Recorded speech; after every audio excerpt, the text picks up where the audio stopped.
Hi everyone, this is Richa. Welcome back to my channel study corner. आज का हमारा topic है येलो फंगस। इसको शुरू करने से पहले आपसे एक रिक्वेस्ट है कि वीडियो में अंत तक बने रहा करिए, और अगर वीडियो अच्छा लग जाए तो वीडियो को लाइक कर लिया करिए, शेयर कर दिया करिए अपने फ्रेंड्स और फैमिली मेम्बर्स में। और अगर आप हमारे चैनल के नए व्यूवर हैं तो चैनल को सब्सक्राइब कर दीजिए, बेल आइकॉन के बटन को ऑन कर दीजिए ताकि कोई भी वीडियो अपलोड हो तो उसका नोटिफिकेशन आप तक पहुंच जाए। जैसा कि आपको पता होगा, आज इस टाइम में ये जो कोरोना आया है, ये महामारी के रूप में पूरी दुनिया में तबाही मचा चुका है। ये अपने साथ-साथ बहुत सी छोटी-छोटी बीमारियों को भी लेके आया हुआ है। इसकी वजह से बहुत सी और बीमारियाँ फैल रही हैं और वो भी महामारी का रूप ले रही हैं। ऐसा ही देखने में हमारे भारत में आया 24 मई 2021, टाइम्स ऑफ इंडिया की न्यूज़ में आया कि येलो फंगस, जिसे बताया गया कि ये कोरोना और ब्लैक फंगस और वाइट फंगस से भी ये ज़्यादा खतरनाक है, उससे भी ज़्यादा भयावह रूप है इसका। और इससे इफ़ेक्टेड जो रोगी हैं, जो पेशेंट हैं, उनकी जान चली जा रही है। तो इस तरह से ये एक नया फंगस देखने को मिल रहा है। आजकल कई तरह के फंगस चर्चा में हैं, ब्लैक फंगस, व्हाइट फंगस, और उसी क्रम में ये येलो फंगस भी आया। लेकिन अगर इन तीनों फंगस को कंपेयर किया जाए तो साइंटिस्ट और डॉक्टर की टीम बता रही है कि जो ये येलो फंगस है वो ब्लैक और व्हाइट फंगस से भी ज़्यादा घातक है। इसके बारे में हमें जानना बेहद ही ज़रूरी है ताकि हम ऐसी किसी भी बीमारी से अपने आप को बचा सकें, उसके प्रति जागरूक करके। अगर आपको उन बीमारियों की जानकारी नहीं होगी या उनके बारे में पता नहीं होगा कि ये कैसे फैल रहा है, क्यों लोगों को हो रहा है, तो हो सकता है कि आप खुद भी इसकी चपेट में आ जाएँ। तो इसलिए आपके आस-पास जो भी घटनाएँ हो रही हैं, उसके प्रति जागरूक रहिए, हर छोटी से छोटी चीज़ जानने की कोशिश करिए। येलो फंगस को जाना जाए, इसका सिम्पटम क्या है, इसका ट्रीटमेंट क्या है और इसके कॉजेज़ क्या हैं। तो ये सारी ही चीज़ें हम इस छोटे से वीडियो के माध्यम से आइए जानते हैं। बात की जाए येलो फंगस, ब्लैक फंगस या व्हाइट फंगस की, तो ऐसा नहीं है कि ये फंगस येलो कलर का या ब्लैक कलर का या व्हाइट कलर का होता है। ये फंगस के कलर के अकॉर्डिंग इसका नाम नहीं दिया गया है। ये क्या होता है, येलो फंगस का मतलब ये होता है या ब्लैक फंगस का मतलब ये होता है, ये जिस भी जगह पे इन्फेक्ट करता है इंसान को, जैसे ब्लैक फंगस हुआ तो ब्लैक ब्लैक स्पॉट ह्यूमन की बॉडी में हो जाता है। उसी तरह से ये येलो फंगस भी है, जहाँ इससे व्यक्ति इन्फेक्टेड होता है, वहाँ पर कुछ येलो स्पॉट टाइप का देखने को मिलता है। तो इस तरह से इनके जो लक्षण हैं, उसके आधार पर इनका नोमेनक्लेचर किया गया है। और ये सारे ही फंगस कहीं न कहीं हमारे एनवायरनमेंट में पहले से ही थे। ऐसा नहीं है कि ये अचानक से हमारे एनवायरनमेंट में आ गए हैं। लेकिन इस कोरोना की वजह से हमारा एनवायरनमेंट या हमारी लाइफ में इतना उथल-पुथल मचा हुआ है, जिससे हम इतने वीक हो जा रहे हैं इस बीमारी की वजह से, कोरोना के चलते। जब शरीर वीक होता है, आपका कमज़ोर होता है, तो वो हज़ारों बीमारियों का कारण बन जाता है। बस वही इस वक़्त हो रहा है हमारे साथ। कोरोना तो अकेला आया, लेकिन वो अपने साथ हज़ारों बीमारियों को समेटे हुए है। तो इस तरह से कहने का मतलब ये है कि येलो फंगस या ब्लैक फंगस या व्हाइट फंगस, इससे इन्फेक्ट कौन हो रहा है? तो इससे मैक्सिमम जो केसेज़ हैं वो कोविड-19 या कोरोना से इन्फेक्टेड लोगों में ही देखने को मिल रहे हैं, या फिर कहा जाए तो जिनकी इम्यूनिटी बहुत ही वीक है, वो ऐसे डिजीज़ से इन्फेक्ट हो रहे हैं। सबसे पहले केस की बात की जाए तो 24 मई को टाइम्स ऑफ इंडिया न्यूज़ में आया कि सबसे पहला जो येलो फंगस का केस देखने को मिला, वह उत्तर प्रदेश के गाज़ियाबाद शहर में देखने को मिला था। और जिसमें यह डिज़ीज़ देखी गई, येलो फंगस, वो ऑलरेडी कोविड का पेशेंट था, मतलब वो कोरोना से तो ठीक हो चुका था लगभग। उसके बाद वह येलो फंगस की चपेट में आया था।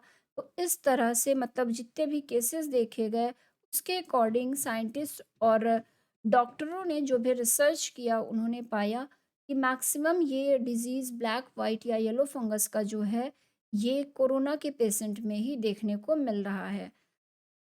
इसके बाद आगे बढ़ते हैं और इसके बारे में जानते हैं, तो इसको क्यों कहा जा रहा है कि ये ब्लैक या वाइट फंगस से भी ज़्यादा खतरनाक है, इससे फैटल डिजीज़ की श्रेणी में रखा गया है, क्योंकि ये आपकी बॉडी में इंटरनली उसको कॉज़ कर रहा है, इफ़ेक्ट कर रहा है।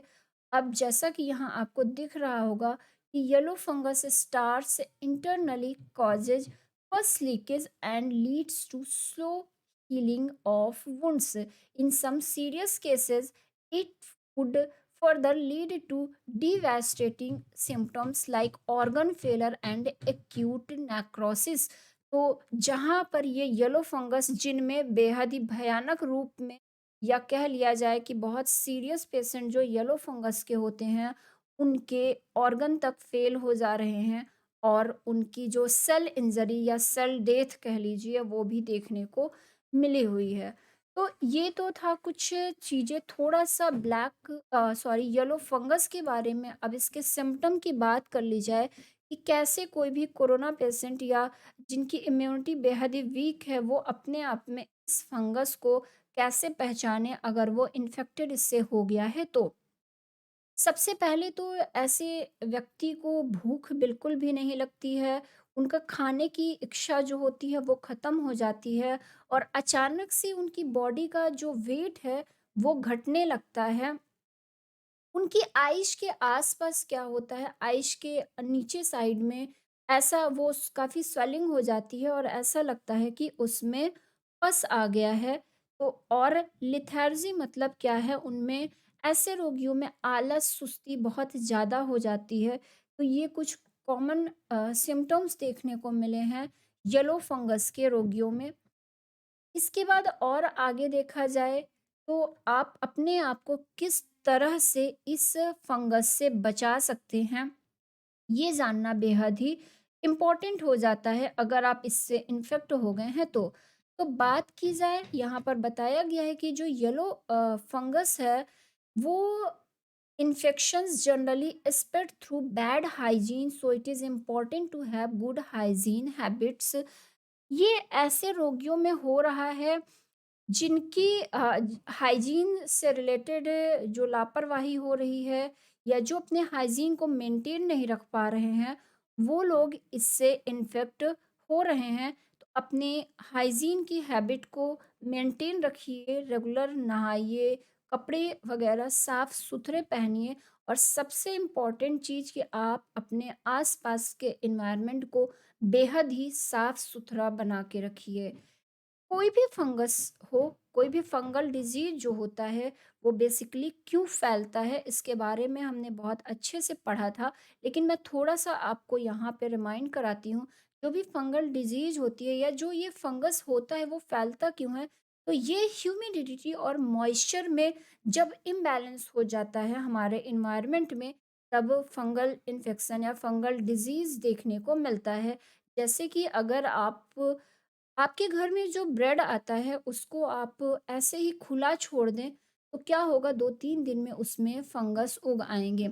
या बारिश के टाइम में देखिए, तो आप देखेंगे कि बारिश के टाइम में जहाँ भी आपके यहाँ पर सीलन होता है या जहाँ भी थोड़ी-सी ह्यूमिडिटी होती है, मॉइस्चर होता है, वहाँ ये फंगस अपने आप ही उग आते हैं। तो इस तरह से कहा जाए तो अपने आस-पास के एनवायरनमेंट को साफ-सुथरा रखिए और ज़्यादा से ज़्यादा कोशिश करिए कि ह्यूमिडिटी लेवल जो है वो बैलेंस रहे आपके आस-पास का। 30% से 40% के बीच जो ह्यूमिडिटी लेवल है वो सही होता है, तो उसको मेंटेन करिए आप। तो यही चीज़ें लिखी हुई हैं और जो बासी खाना है उसे खाने से बचिए, क्योंकि अगर अभी आप रात को सब्जी या दाल किचन के बाहर रख देते हैं बारिश के मौसम में, तो देखेंगे उसमें से स्मेल आएगी और वाइट वाइट फंगस देखने को आपको मिल जाएगा। तो बासी खाने को बिल्कुल अवॉइड करिए इस टाइम पर।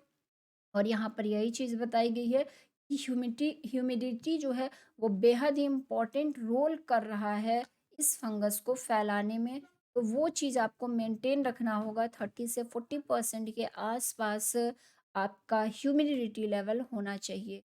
अब इसके बाद हमने इसके सिम्पटम को देख लिया और आप अपने आप को किस तरह से प्रोटेक्ट कर सकते हैं, वो चीज़ देख लिया। एक बेहद इम्पोर्टेंट चीज़ जानने वाली है कि आखिर जो व्यक्ति इससे इन्फेक्टेड हो चुका है, वो चलिए ये सारी चीज़ें तो फ़ॉलो कर रहा है कि अपने आप को क्लीन रख रहा है, अपने आसपास के एनवायरनमेंट को क्लीन रख रहा है। लेकिन अगर मेडिसिन की बात की जाए या इसके इलाज की, तो इसका क्या इलाज है? तो इसके लिए एक इंजेक्शन दी जाती है रोगी को, जिसका नाम क्या है इस समय, जिसकी बहुत ज़्यादा कालाबाज़ारी भी देखने को मिल रही है। आए दिन आपको न्यूज़ चैनल के माध्यम से ये सारी चीज़ें पता चल रही होंगी। तो एम्फोटेरिसिन बी इंजेक्शन, यही इंजेक्शन है जो कि येलो फंगस के पेशेंट को दिया जाता है, उससे बचने के लिए, इस बीमारी से निजात पाने के लिए। तो ये कुछ इम्पोर्टेंट पॉइंट थे येलो फंगस के बारे में। अब इसका संबंध कोरोना के मरीज से कैसे है, तो ये चीज़ें हम पहले भी एक्सप्लेन कर चुके हैं कि जो कोरोना का मरीज होता है, वो क्या होता है, उसको हर वक्त ऑक्सीजन, जो सीरियस पेशेंट होते हैं उनमें ही ये देखने को मिला है, तो वो ऑक्सीजन और वेंटिलेटर सपोर्ट पे होते हैं। अब वहाँ पे क्या होता है, जो ऑक्सीजन आ रही है वो जगह जगह से, दूर-दूर से, फैक्ट्रियों से निकल के आ रही है हॉस्पिटल तक, और इतनी ज़्यादा इस वक़्त पेशेंट रोगी हैं और ऑक्सीजन की डिमांड है, तो वो कहीं न कहीं हाइजीन मेंटेन नहीं हो पा रहा है। कहीं न कहीं वो सिलेंडर डायरेक्ट आ रहा है और अपने साथ बहुत सी बीमारियों को भी लेके आ रहा है। उसके बाद देखा जाए तो बहुत सी हॉस्पिटल में लापरवाही, रोगियों के साथ लापरवाही, और रोगी खुद इस कंडीशन में नहीं होता कि वो अपनी केयर कर पाए या अपने अपने आप को क्लीन रख सके। तो इस वजह से भी ये कोरोना के पेशेंट में देखने को मिलता है। और उसके बाद जो इम्पोर्टेंट फैक्ट है कोरोना के रोगी का और इन फंगल डिजीज़ से, तो वो ये है कि कोरोना जब किसी को इन्फेक्ट कर देता है, तो उस व्यक्ति का जो इम्यून सिस्टम है वो बेहद ही वीक हो जाता है। एक तो कोरोना के इन्फेक्शन से, दूसरा इलाज के दौरान क्या होता है, जो कोरोना के मरीज़ होते हैं उन्हें क्या दिया जाता है, उन्हें दिया जाता है बहुत सी दवाइयाँ। जैसे कि कोरोना के पेशेंट को स्टेरॉइड बहुत ज़्यादा मात्रा में दिया जाता है, और इस स्टेरॉइड की वजह से क्या होता है, उनकी इम्यूनिटी बेहद ही वीक हो जाती है। और मैंने बिल्कुल शुरू में ही कहा कि ये उन्हीं को इन्फेक्ट कर रहा है जिनका इम्यून सिस्टम बेहद ही कमज़ोर है। तो इस तरह से इस येलो फंगस या किसी भी फंगल डिजीज का इस टाइम जो कनेक्शन है कोरोना के पेशेंट से, वो इसी वजह से है। कोविड का पेशेंट जो है वो बेहद ही वीक हो जाता है, इम्यून सिस्टम की वजह से उसका इम्यून सिस्टम बेहद ही वीक हो जाता है। तो उम्मीद करती हूँ आपको समझ में आया होगा। मैंने कोशिश की अपने इस वीडियो के माध्यम से येलो फंगस क्या है, क्यों फैल रहा है, या इससे आप खुद को कैसे सुरक्षित कर सकते हैं, और इसका जो एक इलाज के रूप में जो दिया जा रहा है वो एक इंजेक्शन है। तो ये सारी चीज़ें हम इस वीडियो के माध्यम से डिस्कस कर चुके हैं बहुत ज़्यादा डिटेल में। इन सब के बारे में अभी जानकारी उपलब्ध नहीं है, क्योंकि कहा जाता है कोई भी नई बीमारी अगर सामने आती है तो वक़्त लगता है उसके पूरी तरह से उसके बारे में सारी चीज़ें जानने का। तो जितनी भी इन्फॉर्मेशन मुझे न्यूज़ के माध्यम से या बहुत से डॉक्टर्स की जो रिपोर्ट थी उसके अकॉर्डिंग जो भी मुझे मिला वो मैंने आपको बताने की कोशिश की। तो वीडियो अगर आपको हेल्पफुल लगता हो तो लाइक कर दिया करिए, शेयर कर दिया करिए अपने फ्रेंड्स और फैमिली मेम्बर्स में। और अगर आप हमारे चैनल में नए व्यूअर हैं तो प्लीज़ चैनल को सब्सक्राइब कर दिया करिए और बेल आइकॉन के बटन को ऑन कर दीजिए, ताकि कोई भी वीडियो अपलोड हो तो उसका नोटिफिकेशन आपको मिल जाए। और अगर वीडियो अच्छा लगता हो तो कमेंट करके ज़रूर बताया बताया करिए। अच्छा लगे तो, बुरा लगे तो, कोई कमी लगे तो, हम भी आपसे ही सीखते हैं। तो अगर आप बताएँगे नहीं तो हम सीख नहीं पाएँगे। और अच्छा लगता हो तो आपके अच्छे कमेंट जो हैं वो मोटिवेट करते हैं हमें आगे बहुत कुछ करने के लिए। तो चलिए अपने नेक्स्ट वीडियो में हम फिर से मिलते हैं। तब तक अपने घरों में रहिए, अपने आप को सुरक्षित रखिए। धन्यवाद।